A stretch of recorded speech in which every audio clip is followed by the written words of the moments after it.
বেশ কিছুদিন আগেই ভিডিওটা করে রেখেছিলাম তোমাদের সঙ্গে শেয়ার করব বলে। আজকে তাই তোমাদের সঙ্গে শেয়ার করছি। এখন আবহাওয়াটাও পরিবর্তন হচ্ছে, চারিদিকে নানা রকম রোগ ব্যাধি হচ্ছে।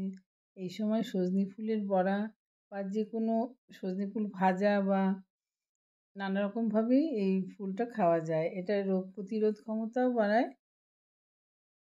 প্রথমেই আমি সজনে ফুলটাকে বেছে রেখেছি, এর ভেতরে অনেক কাঠির মতন থাকে। ভালোভাবে বেছে পরিষ্কার করে ধুয়ে নিয়েছি। এইভাবে জল ঝরিয়ে একটা ঝুড়িতে রেখে দিয়েছি। এবার যেটা করব, একটা পাত্রে ফুলগুলো নিয়ে নিয়েছি। এর মধ্যে এবার প্রথমে আমি এখানে দিয়েছি 3 চামচ বেসন। যেরকম ফুল নেবে সেরকমভাবেই পরিমাণ মতো বেসন দিও। পর এর মধ্যে দিয়েছি 1 চামচ পোস্ত, একটু স্বাদটাও বাড়াবে পোস্ত দিলে। এর মধ্যে লবণ, শুকনো লঙ্কার গুঁড়ো অল্প দিয়েছি, কাঁচা লঙ্কা কুচি দিয়েছি, হলুদ দিয়েছি, সামান্য পরিমাণে ধনের গুঁড়ো দিয়েছি, 1/2 চামচ কালো জিরে দিয়েছি।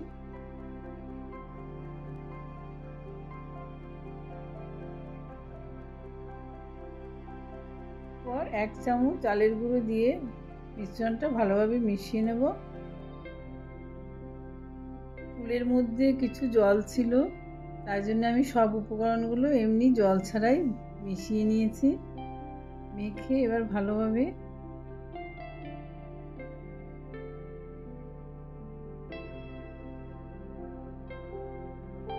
এরকম হয়েছে মাখাটা। এবার বড়ার আকারে ছোট ছোট করে গড়ে নিচ্ছি।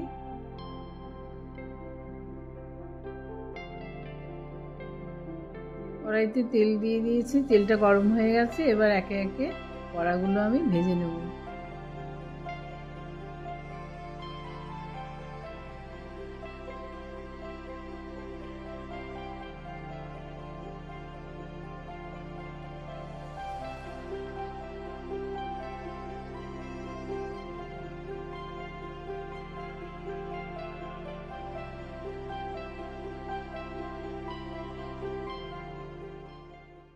তবে এক পিঠ লাল হয়ে আসলে উল্টিয়ে আরেক পিঠ করে নিচ্ছি।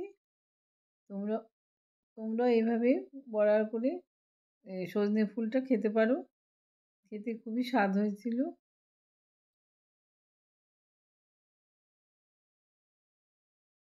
খুব মুচমুচে হয়েছিল, যেহেতু পোস্ত আর চালের গুঁড়ো দিয়েছি। তোমরা এভাবে বাড়িতে ট্রাই করে দেখতে পারো।